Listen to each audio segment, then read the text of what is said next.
김민석 후보자와 과거 불법 정치 자금을 제공했던 강모 씨, 이 강모 씨와 석연치 않은 정황이 또 드러났습니다.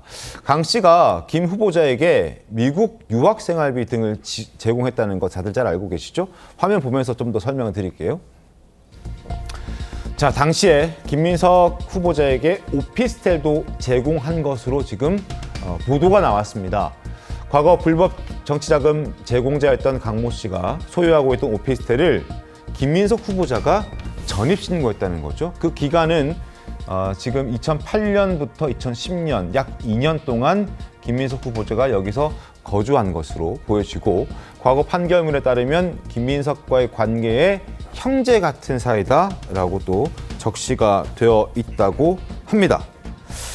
4천만 원도 제공해 준 사람이고 그리고 유학 생활에 월 450만 원씩을 또 제공해 준 사람이고 오랜 기간 후원 회장으로 활동했던 사람이고 그리고 자신의 소유의 오피스텔도 지금 김민석 후보자에게 제공해준 전입신고가 되어 있는 걸로 봤을 때는 여러 가지로 좀 의심이 되는 두 사람의 관계에 대해서도 많은 사람들이 좀 궁금해하고 계속해서 언론들이 조명을 하고 있습니다.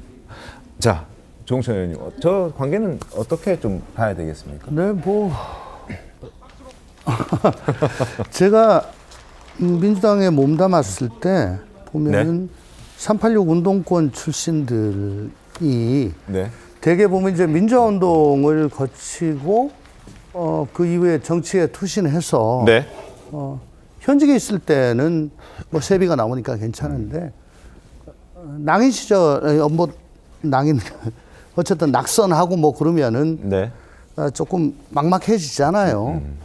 그럴 때를 대비해서 뭐 저런 관계가 좀 있는 것 같아요. 네. 그리고 비영리 법인 같은 걸 만들거나 협동조합 같은 걸 만들어서 뭐 기부도 받고 네. 회비도 받고 뭐 하면서 일정 부분 그걸로 뭐 해결도 하고 세금도 해결하고 또 자기 같이 일했던 사람들 또 거기 직원으로 앉혀가지고 또 뭐 해결을 하고 하는 그런 것들을 뭐 종종 봐왔습니다. 그런 이유인 것 같아요. 네. 알겠습니다. 국민의힘에서는 이렇게 주장을 하고 있습니다. 김 후보자가 설립한 법인 등이 임차료를 제대로 냈는지도 의심스럽다. 그러니까 두 사람의 관계를 봤을 때 강 씨의 오피스텔에 김 후보자가 전입 신고를 했는데 그때 이 오피스텔의 임차료, 월세도 제대로 냈는지 이런 것도 좀 의심스럽다라고 국민의힘에서는 주장들을 하고 있는 그런 상황입니다. 자, 그리고 또 다른 의혹이 또 있는데 김민석 후보자 아들에 이어서 배우자와 관련된 의혹도 지금 제기가 됐습니다. 화면 함께 보겠습니다. 이번에는 빵집입니다. 빵집. 배우자가 2023년에 김민석 후보자의 지역구에 보증금 2천만 원, 월세 90만 원에 베이커리 카페 영업을 시작하게 되는데 이때 들어간 돈이 좀 석연치가 않다라는 부분인 거죠. 당시에 총 재산 신고 내역을 보면 1억 7,530만 원이 증가했고 근데 실제로 그 부부의 수입은 1억 5,966만 원이어서 수입보다 지출이 더 많고 근데 재산은 늘어났고 근데 빵집도 했다? 빵집을 할 수 있는 여유가 있었느냐? 과연 빵집은 어떤 돈으로 했느냐? 이런 부분들도 지금 의혹으로 또 새롭게 등장을 했습니다. 빵집 투자 비용이 굉장히 많이 들어갔을 텐데 과연 빵집 투자할 돈이 있었을까? 뭐 이런 부분들인 거죠. 다음 거 보겠습니다. 2023년 원천 징수 영수증을 보면 신용카드 1,148만 원, 그다음 직불카드 등 380만 원 정도, 그리고 교회 현금 등 기부금도 3,600만 원이 넘습니다. 여기에 플러스 아파트 월세, 상가, 임차료 2023년에만 최소 5천만 원 이상의 지출이 예상된다라는 게 이제 한국일보 보도입니다. 그러니까 여윳돈이 없었을 것 같은데 어떻게 빵집을 했을까? 빵집은 꽤 많이 들어가는데 돈이 뭐 이런 지적들이거든요.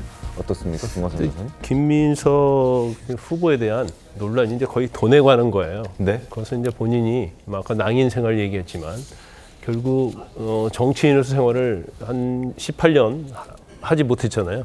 그렇죠. 그러니까 사실 이제 직업을 가져본 적이 없으니까 자꾸 이제 돈 얘기 계속 나오고 있는 거죠. 그리고 이제 무엇보다도 이제 국회의원을 하면서 연 뭐 세비해서 한 5억 받는다 하더라도 사실은 뭐 지역구 유지를 한다랄지 정치 네. 활동한다랄지 이제 쓰는 데가 굉장히 많죠. 물론 정치 후원금이 좀 일부 있기는 하지만 그런데 지금 문제되는 것은 이제 돈이라는 것은 들어오면 나가는 거잖아요.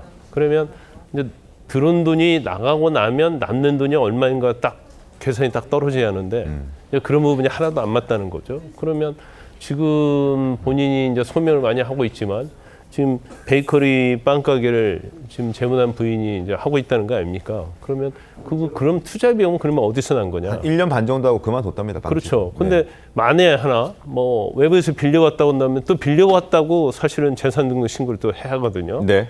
그리고 원래 가지고 있었던 돈이 있었다고 한다면 이제 그건도 사실은 재산 등록을 해야 하기 때문에 어떻게 보면 이제 출처를 명확하게 좀 밝혀야 하는 그런 경우예요. 근데 이제 이런 것들이 밝혀지지 않으면서 결국에는 뭐 신용카드 쓰고 교회 헌금하고 이런 돈까지 다 합쳐보면 마이너스가 엄청 돼야 하는데 그렇지 않고 뭐 플러스 2억 원이라는 거죠. 그래서 뭐 2억 원밖에 재산이 없는데 이 얘기를 이제 자꾸 민주당에서 하고 있는데 지금 재산이 2억 원이 있냐 100억여 원이 있냐 이게 중요한 게 아니거든요. 그러니까 지금 왜 이제 정치인에게 계속 이렇게 돈 얘기를 하냐면 정치인이라는 자리는 굉장히 청렴한 자리인데 예를 들어 국무총리 후보자인데 국무총리가 됐을 때는 네. 막강한 권력을 갖게 되잖아요. 근데 그런 경우에서 과연 청렴성을 유지할 수 있느냐 이제 그걸 검증하는 거예요. 네. 그래서 이거 자체를 굉장히 불편하게 생각하면 안 되고 이걸 무조건 뭐 왜 이런 것까지 문제 삼느냐 이걸 비판은 잘못된 것이다. 그건 당연히 야당으로서 해야 할 일을 하는 거거든요. 네. 그렇지만 아직 뭐 청문회 관련해서 자료가 안 냈고 또 청문회에서 아직 소명이 안 됐기 때문에 지금은 의혹인 거예요, 의혹. 그러면 저 부분을 사실은 김민석 후보가 청문회 과정에서 자료도 좀 미리 내서 자기의 어떤 돈이라는 것은 흐름이 있거든요. 계좌 추적이 계좌가 다 나온 거기 때문에 그런 부분을 좀 명확히 해서 소명을 좀 잘했으면 좋겠다. 그런데 네. 이제까지는 아직은 뭐 칭화대랄지 미국 학교 다닌 거랄지 이제 그런 것들도 전체적으로 고개가 끄덕일 정도의 어떤 설득은 되지 않았다. 그러면 적어도 자료 미리 주고 이번 청문회에서 명확하게 좀 밝히는 게 중요하다 이렇게 봅니다. 네. 그러니까 뭐 국무총리란 자리가 갖는 이 무게나 뭐 이런 걸 고려할 때 엄격한 검증 분명히 필요합니다. 근데 네. 과거에 이렇게까지 했습니까? 그러니까 예를 들면 이 배우자의 빵집 관련된 자금 출처. 네. 그러면 자료 제출 요구하고 청문회 당일날 소명이 불분명하면 네. 그거에 대한 출처 불분명으로 결론을 해서 도덕성에 대한 더 비판을 할 수 있습니다. 그런데 지금 돈 계산 안 맞는다고 무조건 의혹이 있는 것처럼 모든 의혹을 다 이렇게 연결시켜서 합니다. 돈의 문제에 엄격합니다. 그리고 지금 하나하나 해명해 가고 있고요. 근데 상대적으로 한번 비교해 보십시오. 직전 총리였던 한덕수 총리 인사청문 과정에서 명백히 정관예우로 보이는 4년간의 20억 가까운 수입에 대해서 어떻게 넘어갔습니까? 매우 관대합니다. 3번, 4번 정도 회의 갔는데 그 정도 이 국무총리 뭐 과거 그 정도 직을 했으니까 그분은 그 정도 받아도 된다는 겁니다. 근데 지금 2억 빵집 보증금 2천만 원 가지고 네. 2천만 원 어디서 나왔냐? 물론 해명 의혹이 제기됐으니까 해명할 겁니다. 근데 한번 상대적으로 비교해 보십시오. 이게 공직 후보자의 윤리성을 검증하기 위해서 꼭 필요한 거냐? 방식이 적정한 거냐? 이 문제 지금 안 할 수가 없는 상황입니다. 말씀드렸다시피 자료 제출 요구하고 본인이 한다고 하고 있습니다. 출입국 네. 기록도 준비하고 있었다고 하는데 출입국 관리소를 먼저 쫓아가서 자료 내놓으라고 마치 의혹을 기정사실화해서 공격하는 방식으로 지금 검증 과정이 진행되고 있기 때문에 이건 인사청문 제도 자체 취지에 맞지 않게 김인석 후보를 어떻게든 흠집내서 못 견디게 해서 낙마시키겠다는 정치적 목적으로 진행되는 지금 검증 과정이다. 이렇게 볼 수밖에 없습니다. 이제 두 가지 측면만 지적을 하면요. 지금 문제 삼고 있는 것이 예를 들어서 빵집이랄지 이런 것이 언론에서 문제를 삼고 있는 걸로 보여요. 그래서 아직은 국민의힘 단계까지 안 갔어요. 청문회에서 할 가능성이 크겠죠. 그런데 네. 이제 두 가지를 지적하고 싶은 게 뭐냐면 이제 민주당에서는 걸핏하면 한덕수 전 총리를 물고 늘어지는데 한덕수 총리에 대해서 그런 미비점이 있었다고 하자고요. 네. 그런데 결과적으로 국회에서 민주당이 통과시켜줬잖아요. 그러니까 지금은 이제 김민석 후보에 대한 검증이지 네. 이미 총리 돼가지고 국회 동의를 받은 한덕수 총리에 대한 검증이 아니에요. 그래서 자꾸 한덕수를 얘기하는 것은 제가 볼 때는 그건 맞지 않다 보고 근데 두 번째로는 또 검증을 하는 또 국민의힘 의원들도 재산 문제를 얘기하거든요. 주진우 의원 공격을 하고 있는데 주진우 의원이 국무총리 후보자 아니잖아요.